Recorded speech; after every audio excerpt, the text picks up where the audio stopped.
I still remember the exact temperature of that courtroom, 68 degrees, cold enough that I had to keep my hands clasped in my lap to stop them from shaking. Not from fear, though Brandon probably thought that's why I looked so calm and still. I was shaking because I'd been waiting for this moment for 18 months, and it was finally here. The courtroom smelled like old wood and paper, with those high ceilings that made every sound echo. Brandon sat 3 tables away from me with his lawyer, Mr. Thornton, who wore a suit that probably cost more than most people's monthly mortgage. And right behind Brandon, in the front row of the gallery, sat Amber. She wore this cream-coloured dress that I knew cost $4,200 because I'd seen the charge on his credit card last month. Her legs were crossed, and she had this smile on her face like she'd already won everything. I guess she thought she had. Brandon looked good, I'll admit that. He always knew how to present himself. Charcoal grey suit, crisp white shirt, hair styled perfectly. He sat with his shoulders back, chin up, like he owned the room. Maybe he thought he did. For the past 2 hours, I'd watched him testify about our marriage, and with every word, he'd rewritten history a little more. Mrs. Holloway contributed to the household, he'd said, his voice smooth and confident. She was a wonderful homemaker. But my business success? That was built through my own hard work, my own vision, my own risk-taking. I started with nothing and built an empire. Nothing. He'd actually said he started with nothing. I'd kept my face perfectly neutral when he said that, even though I wanted to laugh, or maybe scream. I wasn't sure which. Mr. Thornton had presented their case like a performance. Documents showing every property, every business asset, every bank account, all in Brandon's name, all belonging to Holloway Development LLC. He'd made it sound so simple. Brandon built a company, Cass stayed home, Brandon succeeded, now Brandon keeps what's his. Your Honour, Mr. Thornton had said, adjusting his expensive glasses, Mr. Holloway is prepared to offer reasonable spousal support for a transitional period, but the business assets, the properties, the company itself, these were built solely through Mr. Holloway's efforts and belong to him alone. Judge Chen Rodriguez had listened to all of it without much expression. She was in her mid-50s with sharp eyes and grey hair pulled back in a neat bun. I'd researched her before the hearing. 25 years on the family court bench. She'd seen everything. I was counting on that. Now we were in the final stretch. The asset division discussion. Brandon's lawyer stood up again, holding another folder. Your Honour, if I may address the division of assets. Actually, Brandon interrupted, standing up himself. Mr. Thornton touched his arm like he was trying to stop him, but Brandon shook him off. I'd like to say something. Judge Chen Rodriguez raised one eyebrow. Mr. Holloway, you've already given your testimony. I know, Your Honour, but I think it needs to be said clearly. Brandon turned and looked directly at me for the first time all day. His eyes were hard, cold. This was the Brandon I'd come to know over the past few years, not the man I married, but the man he'd become. Cassandra has been trying to claim that she deserves half of everything I built, but the truth is simple. He paused, and I could see him savouring this moment. You'll never touch my money again. The words hung in the air. Someone in the gallery gasped softly. I didn't move, didn't blink, just kept my hands folded in my lap. Then Amber leaned forward from her seat, and I heard her voice, sugar-sweet and poisonous. That's right, honey.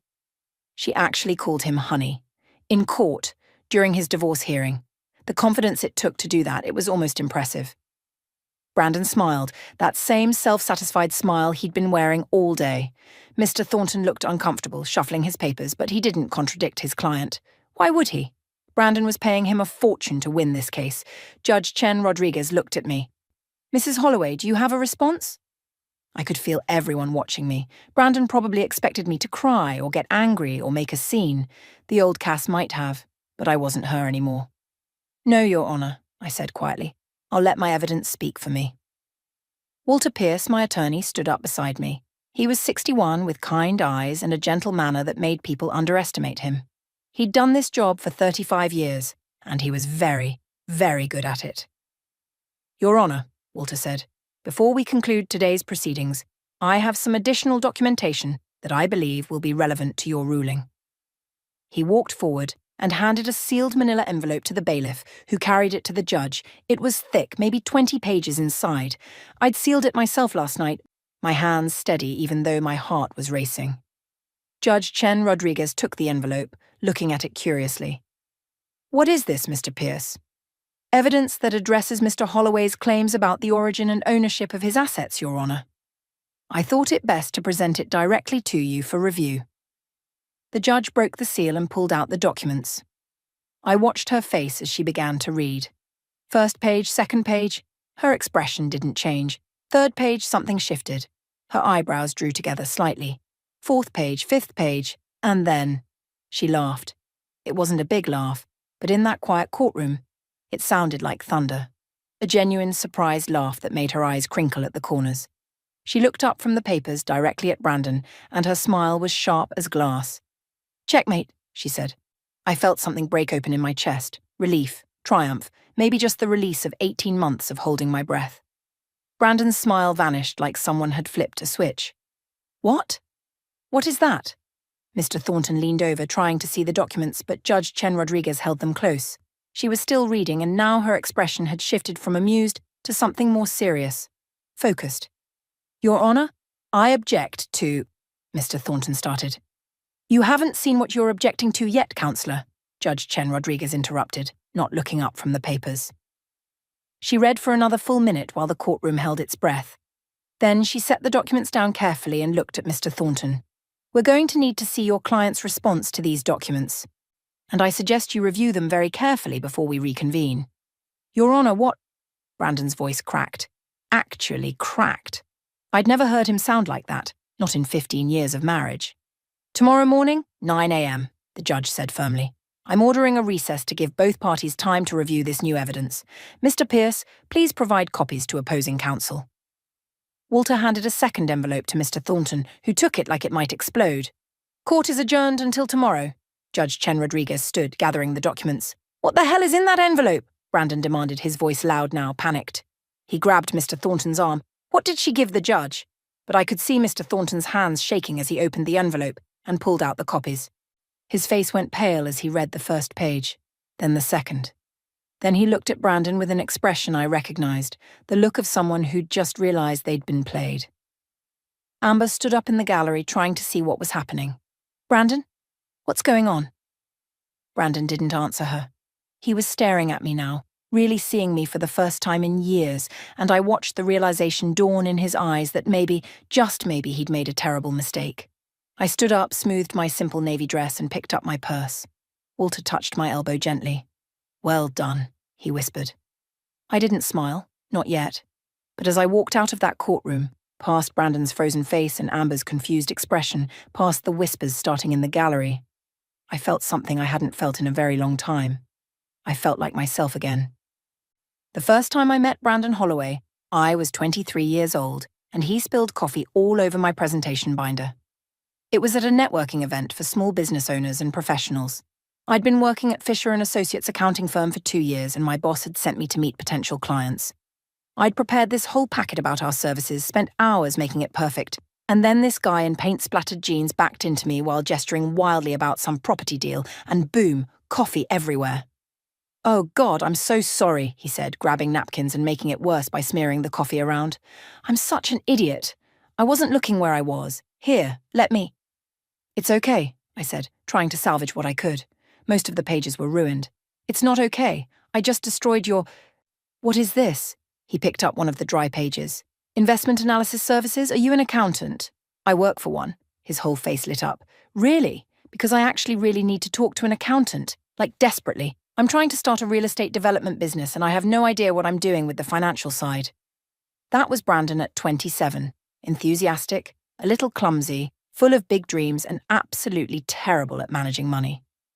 We talked for 2 hours that night. He bought me dinner to make up for the binder, and somewhere between the appetizers and dessert, I forgot this was supposed to be a business meeting. He was charming in this genuine way that you don't see much. He didn't pretend to know things he didn't. When I explained tax structures for LLCs, he listened like I was teaching him the secrets of the universe. He asked questions. He took notes on napkins. "You're really smart," he said at one point, looking at me like he was seeing something valuable. "I'm just doing my job." "No, I mean it. The way you explained all that, you made it make sense. Most people talk down to me because I'm just a contractor." We dated for 8 months before he proposed. Looking back, maybe that was fast, but it felt right at the time. Brandon was working as a general contractor, doing renovations for other people, but his real dream was to flip houses himself. He had the skills. He could do electrical, plumbing, carpentry, all of it. What he didn't have was capital. "I found this property," he told me one night over dinner at my apartment. We were eating takeout Chinese food on my couch. "It's perfect, Cass. A foreclosure in the North District. Needs work, but nothing I can't handle. It would sell for $300,000 easy once it's fixed up. But the bank wants $65,000 cash, and I have..." He paused, looking embarrassed. "I have about $8,000 saved." I set down my chopsticks. "How much would the renovation cost?"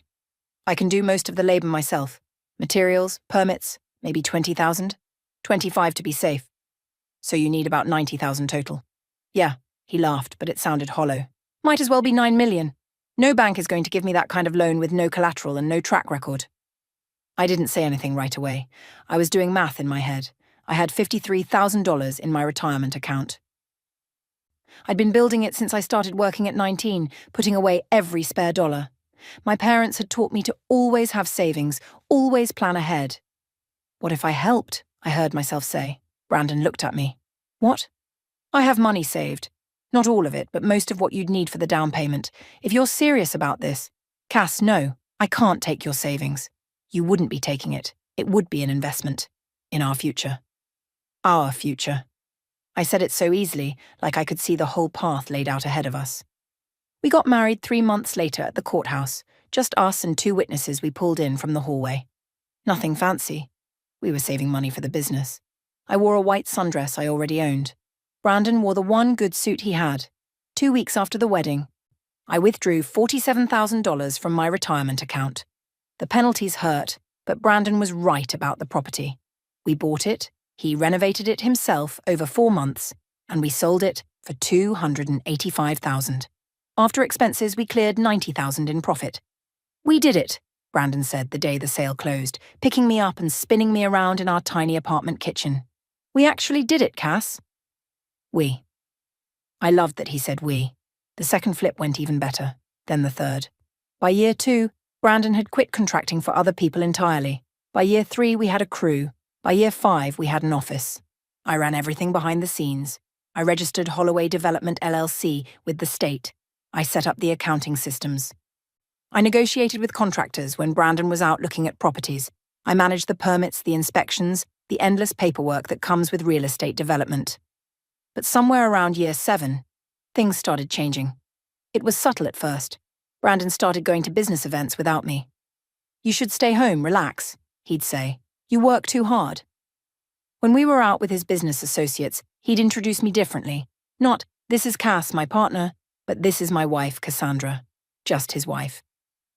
By year 10, Brandon had hired a professional accounting firm to handle the books.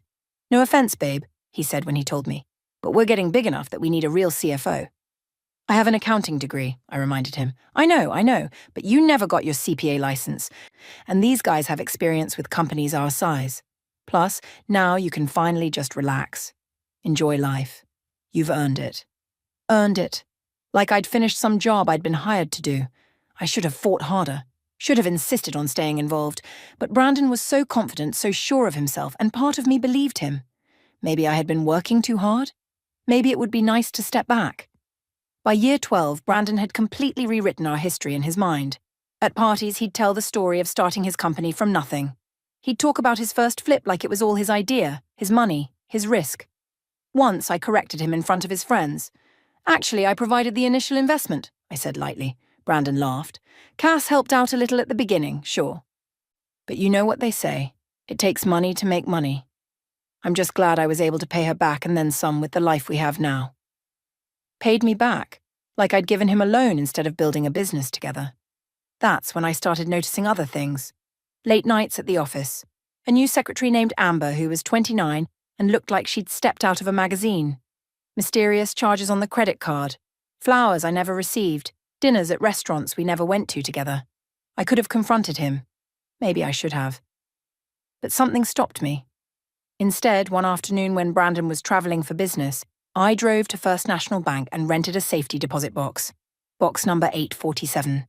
I started keeping copies of things. Bank statements. Property deeds.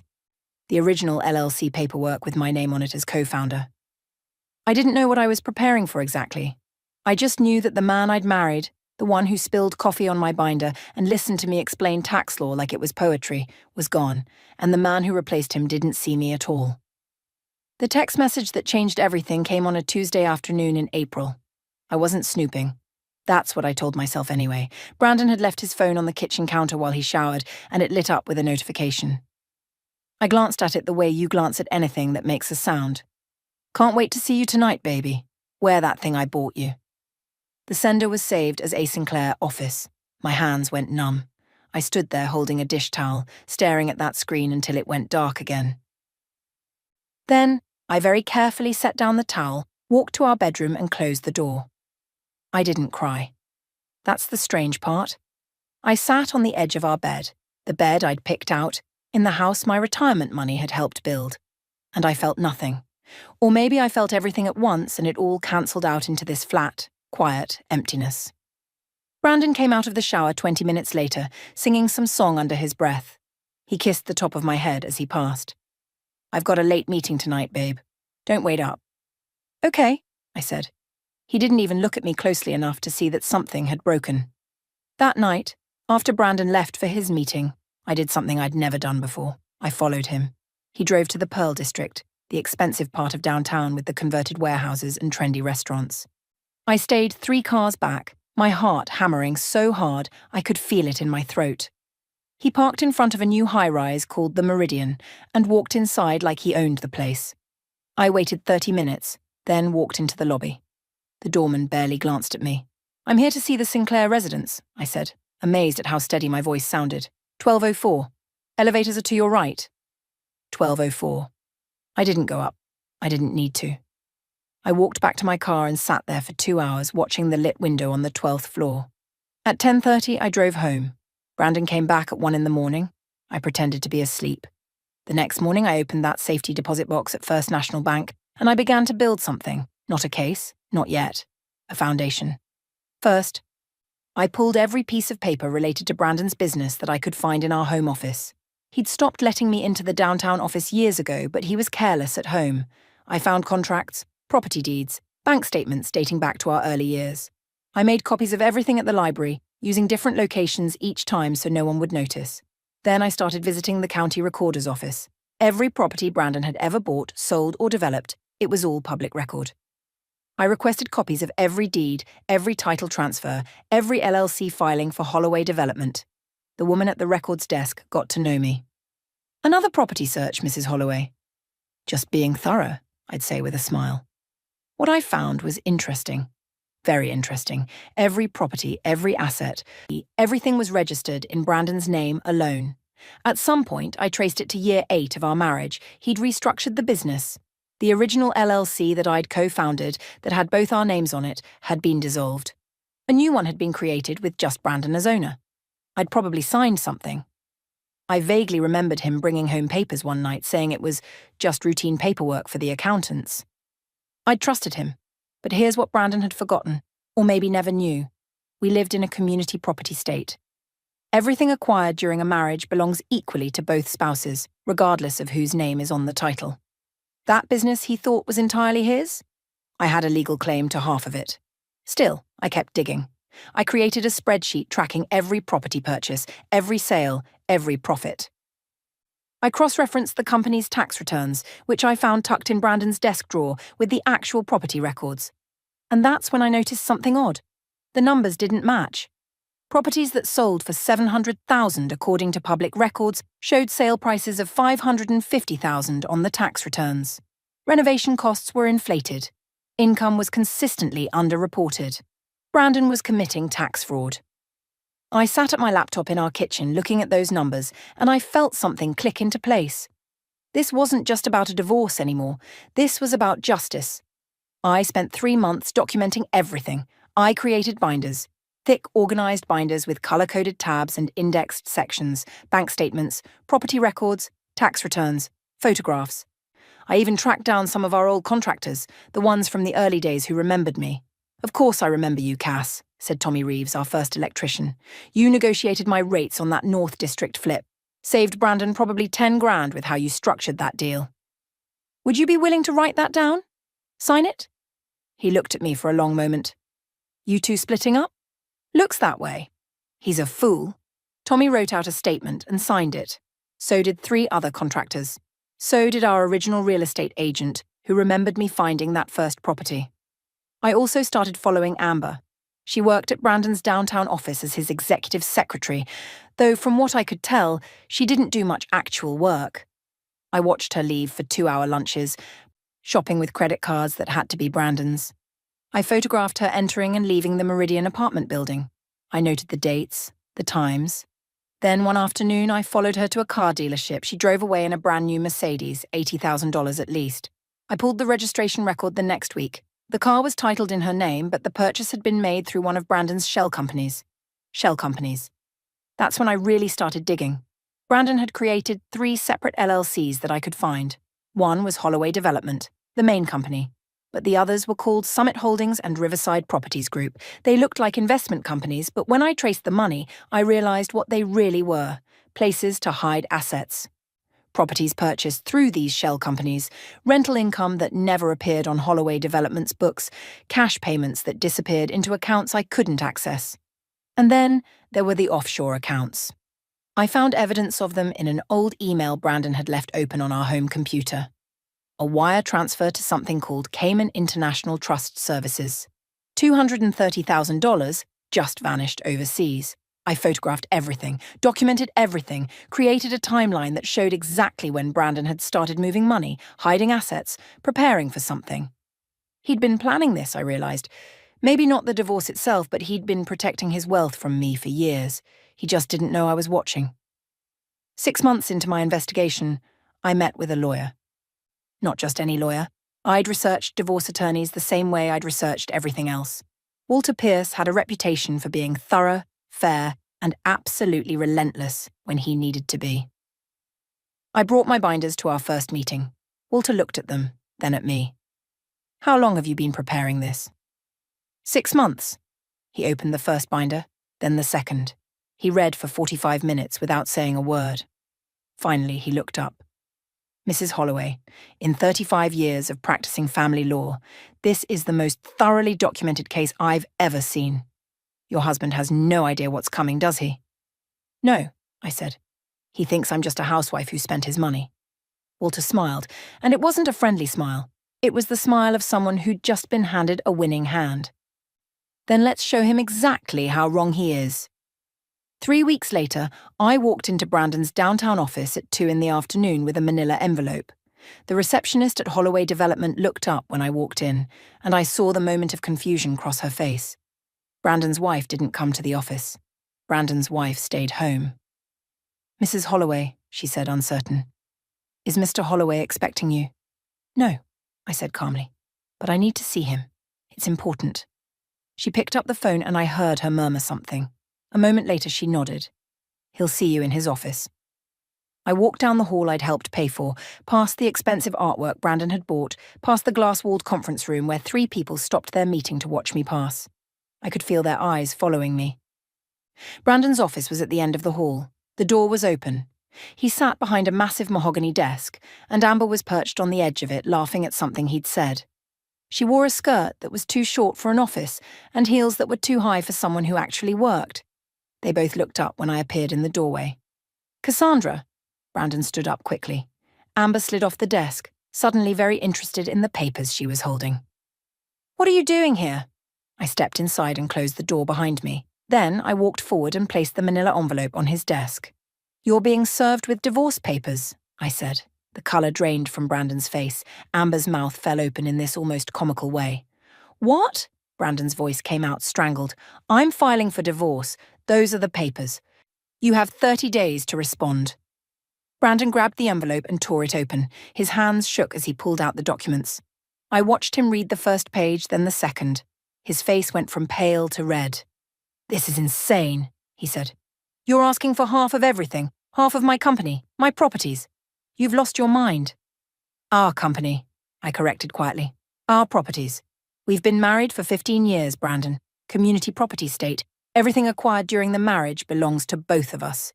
You didn't build this. He slammed the papers down on his desk. I built this. Me. You've done nothing but sit at home for years. Amber was backing toward the door now, sensing this was about to get ugly. But I turned and looked at her directly for the first time. "You should probably stay," I said. "This concerns you too." She froze. "What's that supposed to mean?" Brandon demanded.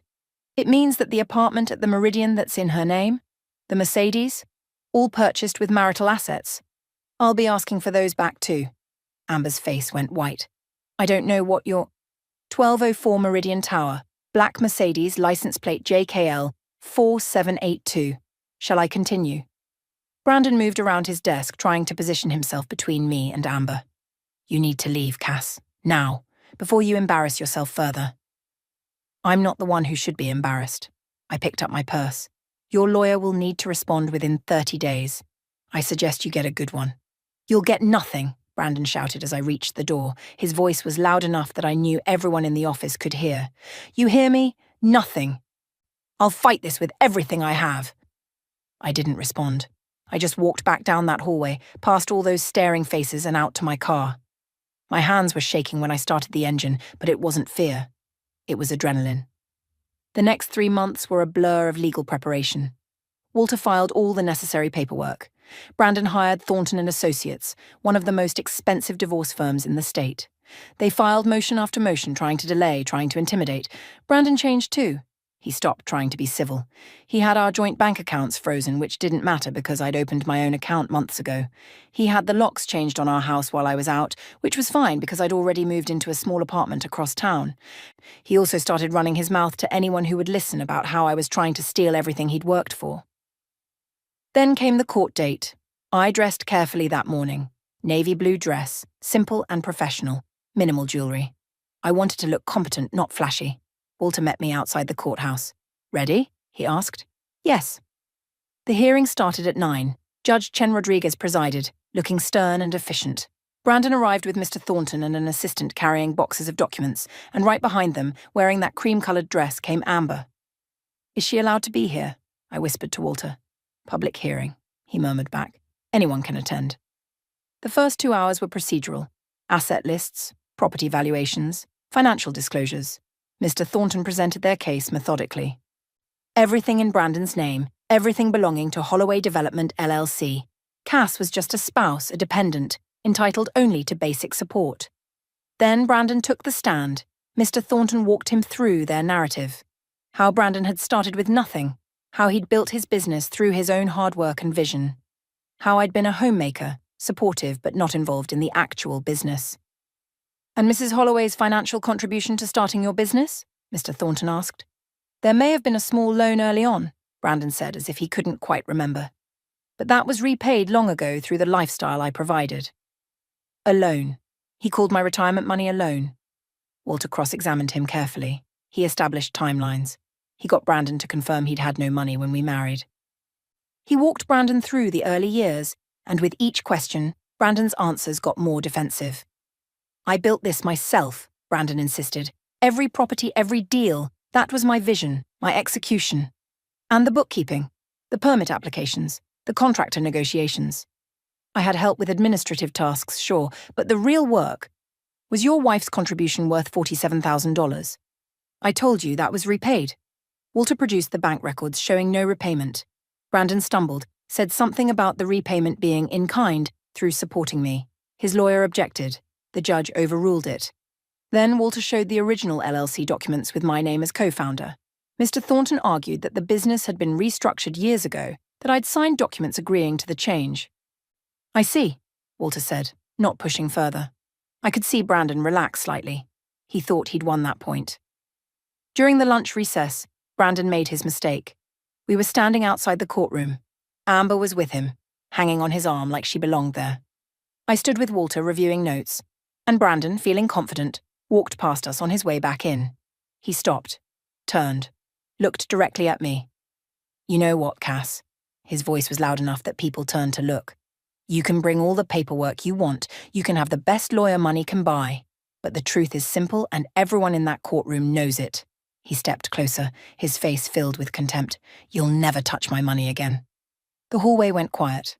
I felt Walter's hand on my elbow, steadying me. Then Amber leaned forward, her smile sharp and victorious. "That's right, honey. She said it like she'd already won, like I was already defeated, like she'd taken everything and there was nothing I could do about it.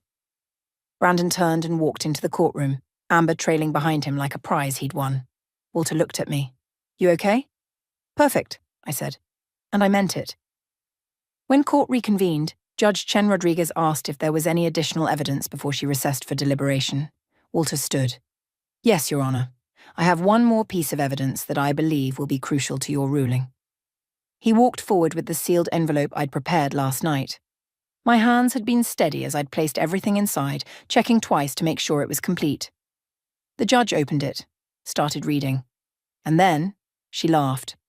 That moment when her face changed, when she looked at Brandon and said, "Checkmate. I'll remember it for the rest of my life." The next morning, I arrived at the courthouse 30 minutes early. I'd barely slept, but I wasn't tired. I felt alert, focused, like every nerve in my body was awake. Walter met me outside. "How are you feeling?" "Like I'm about to find out if the last 18 months meant anything." He smiled. "Trust me, Cassandra. They meant everything." We walked into the courtroom together. Brandon was already there with Mr. Thornton, and I noticed immediately that something had changed. Brandon's confident posture from yesterday was gone. He sat hunched forward, his elbows on the table, his face pale. Mr. Thornton looked even worse. There were dark circles under his eyes like he'd been up all night. Amber wasn't there. Her seat in the gallery was empty. Judge Chen Rodriguez entered at exactly 9 o'clock. We all stood, then sat. She had a thick folder in front of her, my envelope, plus whatever research she'd done overnight. "Before I deliver my ruling," she began, "I want to address the evidence presented yesterday afternoon by Mrs. Holloway's counsel." Brandon's lawyer stood. "Your Honor, if I may." "You may not, Mr. Thornton. Sit down." He sat. Judge Chen Rodriguez looked directly at Brandon. "Mr. Holloway, the envelope I received yesterday contained documentation that fundamentally changes the nature of this case. I'm going to walk through it step by step because I want to be absolutely clear about my reasoning." She opened the folder. First, Mrs. Holloway provided the original LLC filing documents for Holloway Development, dated 15 years ago, showing her as co-founder and equal partner. You restructured the business 8 years ago, removing her name, but that doesn't erase her initial contribution or her rights under community property law. Brandon started to speak, but his lawyer grabbed his arm. Second, the judge continued, Mrs. Holloway documented that she provided $47,000 in seed capital from her retirement account to start your business. You testified yesterday that this was a small loan that was repaid. Mrs. Holloway has provided bank records showing no repayment was ever made. She also provided statements from multiple contractors confirming that she negotiated deals, managed permits, and handled bookkeeping for the first 7 years of your business. I watched Brandon's jaw clench. Third, and this is where things get particularly interesting, Mrs. Holloway discovered that you've been operating 2 sets of financial books. Mr. Thornton's eyes went wide. Your Honor, that's an extremely serious allegation.